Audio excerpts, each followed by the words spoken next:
ketemu lagi di Hot Room. Sekarang kita mau tayangkan dulu putusan MK tentang apakah TNI Polri aktif bisa menjabat sebagai kepala daerah. Putusan MK nomor 15 dalam pertimbangannya Majelis Hakim menyatakan prajurit TNI dapat menduduki jabatan pada kantor yang membidangi Kompol Hukam, Pertahanan Negara.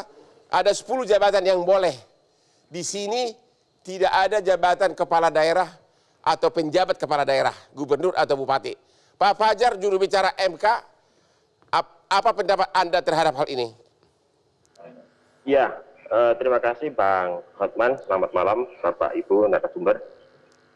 Saya tidak berpendapat dalam hal ini terkait dengan putusan MK, tetapi paling tidak saya ingin memberikan satu gambaran bahwa ini penting Bang Hotman terkait dengan apakah TNI Polri aktif itu bisa diangkat sebagai PJ kepala daerah.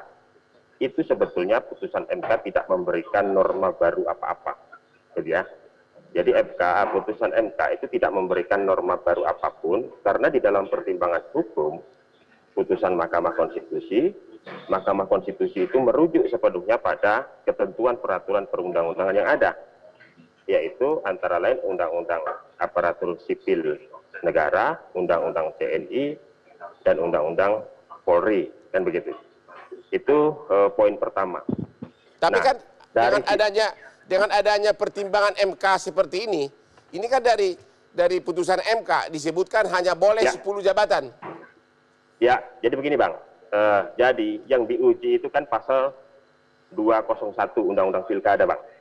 Ya. Nah, di situ kan ini norma dasar yang harus kita pahami adalah bahwa yang bisa menjadi penjabat kepala daerah itu adalah jabatan pimpinan tinggi madya untuk gubernur, jabatan pimpinan tinggi pratama untuk bupati, wali kota. Bisa nggak ditafsirkan bahwa TNI Polri aktif tidak boleh menjabat sebagai penjabat kepala daerah atau kepala daerah kecuali di 10 jabatan ini? Bisa nggak itu jawabannya sesuai putusan MK? Yes or no? Ya, jadi sederhananya begini Bang. Sepanjang seorang TNI aktif itu menjabat sebagai pejabat tinggi di 10 institusi itu, tentu dibolehkan. Tapi di luar 10 institusi itu yang tidak dibolehkan. Artinya menurut Bapak, kalau pada saat diangkat dia menjabat di 10 ini, boleh diangkat sebagai penjabat kepala daerah. Betul. Kalau pada saat diangkat ya. Jabatan tinggi. Tapi kalau pada saat diangkat, dia tidak menjabat di 10 jabatan ini dan masih aktif di TNI Polri, menurut putusan MK tidak boleh jadi penjabat kepala daerah. Yes, itu poinnya Bang. Oke, terima kasih. Terima kasih Pak Fajar. Pak Rey, Pak Rey ada 2 poin di sini. Undang-undang TNI tadi jelas tidak boleh, Pak. Junimat mengatakan boleh. Tadi ditambah lagi dengan Pak Fajar. Boleh, tapi hanya 10 jabatan. Kalau dia pada saat itu menjabat di 10 jabatan ini, boleh jadi penjabat kepala daerah. Dia juga setuju kalau tidak menjabat ini pada saat itu, TNI aktif, Polri tidak boleh jadi pejabat kepala daerah. Pak Rey gimana? Ya, saya sebetulnya agak terkejut dengan tafsir dari Mahkamah Konstitusi ini, gitu. Karena saya baca di dalam putusan Mahkamah Konstitusi itu, Mahkamah Konstitusi hanya menyetir pasal 47 ayat 2 itu. Hanya menyetir. Menyetir aja.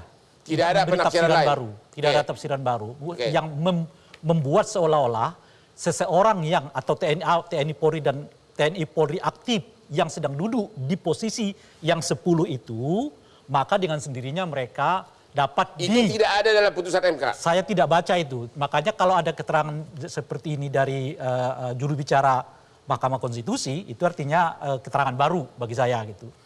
Oke, itu satu. Nah, yang kedua, mungkin memang agak berbeda cara membaca filosofi undang-undang ini. Bagi saya ya, saya mau katakan 2 itu. Pertama, kalau saya baca filosofi undang-undang ini sebetulnya mau mengatakan kita harus ekstra hati-hati untuk menempatkan TNI Polri aktif di dalam jabatan-jabatan sipil. Oleh karena itulah, kalaupun mereka dilibatkan dalam jabatan-jabatan sipil, itu kita harus batasi. Pembatasan ini dengan sendirinya mengatakan, harus hati-hati menempatkan TNI di ranah sipil. Sebentar dulu, hati-hati kan masih kabur. Boleh nggak TNI aktif di luar jabatan 10 ini Saya jadi akan pejabat kepala daerah. nanti. Saya ke kesimpulan dari saya jelas ini dulu, Bang. Ya, oke. Nah, itu satu. Karena ia dikunci oleh undang-undang, hanya Ya. boleh di 10 posisi itu. Ya. Dan kalau kita baca yang 10 itu, Bang Hotman Ya. ya, hampir boleh disebutkan 10 komposisi ini memang berkaitan dengan tugas pertahanan. Oke. Menteri Polhukam pertahanan, Ya. Sesmim pertahanan, itu Sesmimnya yang khusus pertahanan loh, Bang. Ya. Jadi nggak bisa umum tuh. BIN pertahanan, Sandi pertahanan, SAR pertahanan, BN pertahanan. Dan kalau kita lihat kenapa TNI dilibatkan di dalam 10 jabatan ini? Karena memang jabatan ini membutuhkan analisis dari pertahanan. Ya. Oleh karena itulah TNI dimasukkan ke dalam. Ya. Mengapa yang nggak boleh di sekretariat menteri? Mengapa yang nggak boleh di sekretariat menteri sosial? Iya, karena nggak ada hubungannya dengan pertahanan. Ya. Kan kira-kira gitu. Ya. Mengapa ya tidak boleh ada di Menteri Olahraga dan Pemuda? Ini nggak ada hubungannya dengan pertahanan. Ya. Tapi 10 ini adalah hubungannya dengan pertahanan. Oleh karena itu mereka dilibatkan di dalam. Ya. Jadi apa artinya? Artinya makin dikunci sebetulnya salah satu institusi yang memungkinkan mereka dilibatkan dalam jabatan-jabatan sipil Ya. itu tetap harus ada kaitannya dengan pertahanan. Artinya dengan pemahaman begini, nanti saya akan melompat ke situ. Ya. Itu yang pertama. Nah, yang kedua, Bang, semangat kita membaca undang-undang ini seperti apa? Ya. Kalau semangat kita mau mengatakan ini meningkatkan kualitas demokrasi, Ya. maka bacaan yang pertama jadi relevan. Ya. Ya, artinya kita harus mengunci jabatan-jabatan sipil untuk tidak diduki oleh tentara aktif. Ya. Sebaliknya, tentara aktif demi menjaga profesionalisme mereka harus betul-betul ketat. Mereka harus di pertahanan, dan kalau masuk ke dalam sipil, pertama, mereka harus disipilkan. Disipilkan ada 2 cara, di dalam undang-undang itu sebetulnya diatur juga, dan seterusnya itu gitu. Kalau kita membacanya dengan cara mau meningkatkan kualitas demokrasi, dan ini kesimpulannya, Bang, Ya. saya mau mengatakan sejatinya penempatan TNI aktif dan polisi aktif di dalam ranah sivil tidak bisa dilakukan, mengingat penjabat kepala daerah itu sudah dengan sendirinya sejati-jatinya harus merupakan sipil, karena penjabat itu adalah mengganti pejabat politik.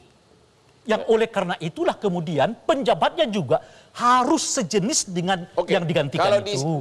disingkatkan, dengan dibatasi hanya 10 jabatan 10, boleh. dan yang 10 itu berkaitan dengan tugas Dan tidak ada jabatan kepala daerah. Itu artinya terang-terangan tidak boleh TNI aktif dalam kepala pandangan daerah. saya. Dalam konteks membaca, pertama membaca undang-undang Tanpa ini, membaca penafsiran pun itu sudah dengan dibatasi, sendirinya berarti dikunci di di luar situ. itu tidak boleh. Apalagi kalau kita mau menarik peningkatan kualitas demokrasi. Oke, di Pak Indonesia. Edi, itu udah jelas nih. Di undang-undang dikatakan hanya boleh 10 jabatan. Ya. Ya. Kepala daerah tidak boleh.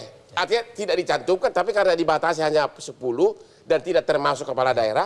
Pak Edi, pendapatnya gimana? Saya kurang setuju dengan Bang Ray Rangkuti ya. Kenapa demikian? Karena kita harus melihat secara ini menyangkut masalah keamanan juga kan. Ya. Kita melihat dalam secara perundang-undangan dulu, secara redaksi dulu. perundang-undangan. Bapak Ya. berpendapat gimana? Secara undang-undang dulu. Tetapi juga di dalam penjambaran tadi yang sampaikan oleh MK tadi, Ya. bahwasanya diperkenankan, dibolehkan. Menurut pandangan kami adalah itu sangat boleh. Ya. Dasarnya apa? Kan hanya dibatasi 10. Ya, tadi ada penjabaran daripada putusan ini. Tadi dijelaskan bahwasanya untuk menjadi misalnya sebagai gubernur, dia harus menjadi pejabat tinggi media. Ya. Kemudian ada lagi penjabaran lagi yang dari MK tadi, bahwasanya untuk menjabat wali kota atau bupati, dia harus menjadi pejabat tinggi pratama. Itu sangat jelas ya. Itulah yang menjadi dasar selama ini kepada pemerintah dalam hal untuk menafsirkan. Tapi kan tidak ada kata-kata di sana bahwa TNI aktif boleh kepala daerah. Nggak ada, hanya boleh di 10 ini. 10 jabatan ini. Iya. Tetapi di dalam penjabaran daripada MK tadi kan memang ada dijelaskan. Tadi Pak Rey mengatakan tidak ada di dalam putusan MK itu penafsiran lain. Ya. Bahwa seolah-olah kepala daerah boleh dari TNI aktif. Tidak ada. MK hanya mengutip isi undang-undang, benar ya? Benar. Tidak ada penafsiran lain seperti diuraikan oleh Pak Fajar tadi. Pak Hotman, Ya. bisa itu. Jadi begini, ini kan di ayat 2 putusan MK, ya ada 10 ini, 10 jabatan. Nah, 10 jabatan ini masuk kepada jabatan jabatan pimpinan tinggi, Ya. Madya, jabatan pimpinan tinggi Pratama, itu satu. Yang kedua, kalau kita membaca kepada Undang-Undang ASN, ya ada 2 jenis jabatan di sana Pak Hotman. Yang pertama yaitu jabatan ASN dan jabatan ASN tertentu. Ya ini dia.